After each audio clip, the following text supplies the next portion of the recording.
Hi and welcome to Sport and Exercise Science. My name's Rich, I'm one of the teachers on this course and I'm going to give you an overview of what's involved, why we think it's such a good course and how it might set you up for your future. First of all, it's a single vocational course, which means it's worth 1 A-level and you'd be taking 2 other subjects alongside this course. Let's look at the overview. It's a fairly even split between exam and coursework with slightly more exam. So you need to be good at working in both ways. You need to be hardworking and independent for your coursework, and you also need to be diligent in your revision for the exam.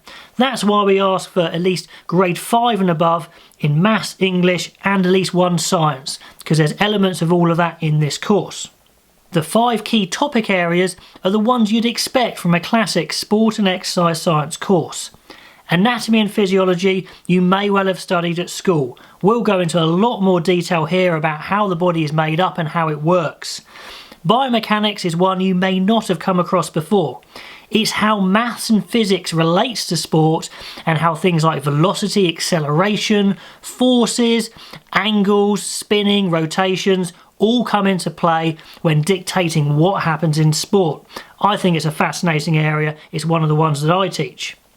In the second year, we'll also look at psychology. Psychology explains an awful lot about sport when the physics and also the physiology cannot.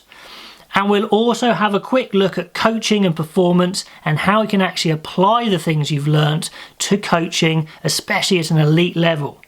And finally, we do deliver an extra course, the Fitness Instructors Level 2, which gives you a good industry level qualification that applies all the science you've learnt so far in a professional qualification. Now, these are 5 skills we think are going to be really important for you to be successful on your course. First of all, retrieval. That's classic retrieval of knowledge from your mind to apply into exams. So certainly studying hard, revising and developing retrieval techniques is going to be important. Data analysis is something that's going to be extra important in the biomechanics unit. For example, we're going to have to look at things like velocities, time splits, and then interpret what they mean. Maybe graph them, maybe look at differences between your data and elite athletes like Usain Bolt. Thirdly, independent learning. This is absolutely huge at college. All the courses that you'll apply for need a large degree of independent learning where you go away, you revise, you do your assignments, and then your teachers feed back to you, but a lot of your work will be done in your own time.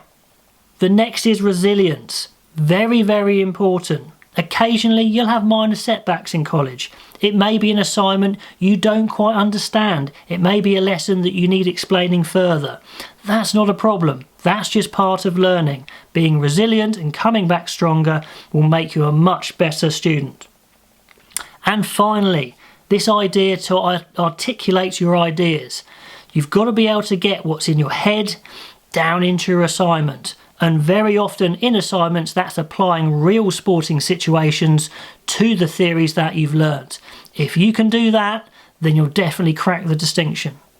As sports students on our Sport and Exercise Science course, we'd really expect you to get heavily involved in our enrichment activities.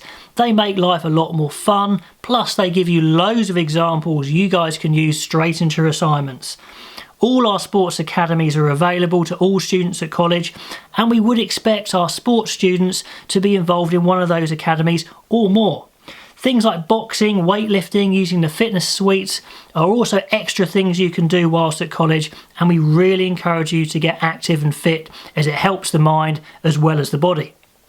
One of the fantastic things about this course is the variety of progression you can make from it.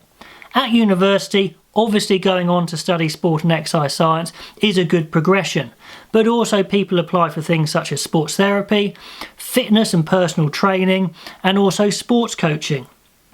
As a career, people have gone on to be sports scientists supporting elite athletes and other athletes, analysing performance, interpreting data, or going into sports therapy, or indeed teaching or coaching. There's a variety of careers you can make from sport and exercise science, as well as fitting very well with other subjects such as maths, biology, maybe psychology. Hopefully this has answered some of your questions about sport and exercise science. We think it's a fantastic course and we really hope to see you at college soon.